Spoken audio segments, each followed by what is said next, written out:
এই সেলফি নিয়ে সারা বাংলাদেশে যেভাবে ভাইরাল হয়েছে, এটা আনন্দের জন্য না, এটা দুঃখ প্রকাশ করে হয়েছে। আমাদের বাংলাদেশের জনগণ খুবই সাধারণ জনগণ, তারা ব্রিক্স সম্মেলন থেকে এবং G24 সম্মেলন থেকে কিছুই আনতে পারে নাই, শুধু এনেছে সেলফি।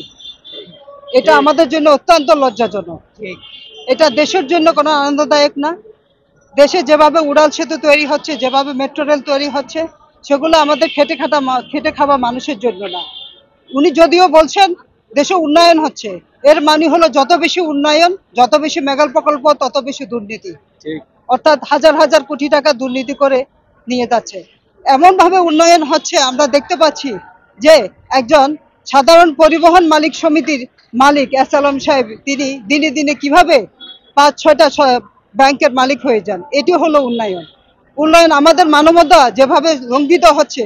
যতকাল একটা কনভিকশনে দেখা গেছে যে আদিলুর রহমান সাহেবের যেখানে শাপলা চত্বরে যেভাবে খুন এবং বর্বরতার শিকার হয়েছেন জামাতে ইসলাম এবং মুজাহিদুল ইসলামরা, অথচ সেই বিষয়ে উনি যে প্রজ্ঞাপন জারি করেছে, প্রতিবেদন দিয়েছেন, এটার প্রেক্ষিতে তার বিরুদ্ধে মামলা হয় ডিজিটাল সিকিউরিটি অ্যাক্ট আইনে।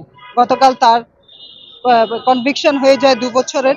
তাই জাতীয় সংঘের আন্তর্জাতিক মানবাধিকার সংস্থা ঘৃণা জানিয়েছেন এবং তার এগেনস্টে যত রকমের কনভিকশন আছে সেটা শিথিল করার জন্য বলেছেন। অ্যাকচুয়ালি আমাদের আমান ভাই, আমাদের চেয়ারপারসন বেগম খালেদা জিয়া, 3 বারের প্রধানমন্ত্রী, যিনি গণতন্ত্রের অভিসংবাদী নেত্রী, উনি যেভাবে কারাদণ্ডে আছেন, এটা নির্বাসন। এবং আমাদের চেয়ারপারসন, আমাদের ভারপ্রাপ্ত চেয়ারম্যান তারেক রহমান, উনিও পরবাসে আছেন। এটাও একরকমের কারাদণ্ড। সারা বাংলাদেশ, সারা বিশ্বব্যাপী কারাদণ্ড পরিণত করতে চান উনি শুধু লন্ডনে থেকেও যেভাবে সাংগঠনিকভাবে আমাদেরকে পরামর্শ দিচ্ছেন, সংগঠনকে সংগঠিত করছেন, এটাতেও তারা ভয় পেয়ে যাচ্ছেন। তাই তার যত রকমের সংবাদ সম্মেলন আছে, যত রকমের সাংগঠনিক তৎপরতা আছে, এটি বন্ধের জন্য হাইকোর্টে রিট করেছেন। আমি একজন আইনজীবী হিসেবে বলতে চাই, এবং আমরা দেখতে পাচ্ছি যে কোনোভাবে যাতে তার এই সংবাদ গুলো প্রেরণ না হয়, এই জন্যই বিটিসিআরকে দেওয়া হয়েছে, তলব দেওয়া হয়েছে, যাতে সব অবিলম্বে সবকিছু বন্ধ করে দেওয়া হয়।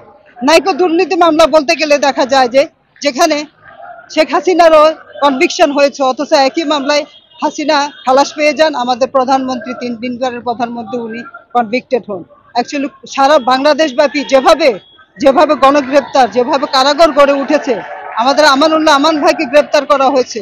একজন আমানুল্লাহ আমানকে যদি গ্রেপ্তার করা হয়, তাহলে 100 জন আমানুল্লাহ আমান তৈরি হবে। 100 জনকে যদি বন্দী করা হয়, তাহলে লক্ষ আমানুল্লাহ আমান তৈরি হবে। তাই সারা বাংলাদেশকে আপনি কারাগারে রূপান্তরিত করবেন না, তাহলে সারা বাংলাদেশ বিক্ষুব্ধে ফেটে পড়বে। তখন আপনি এই ক্ষমতায় টিকে থাকতে পারবেন না।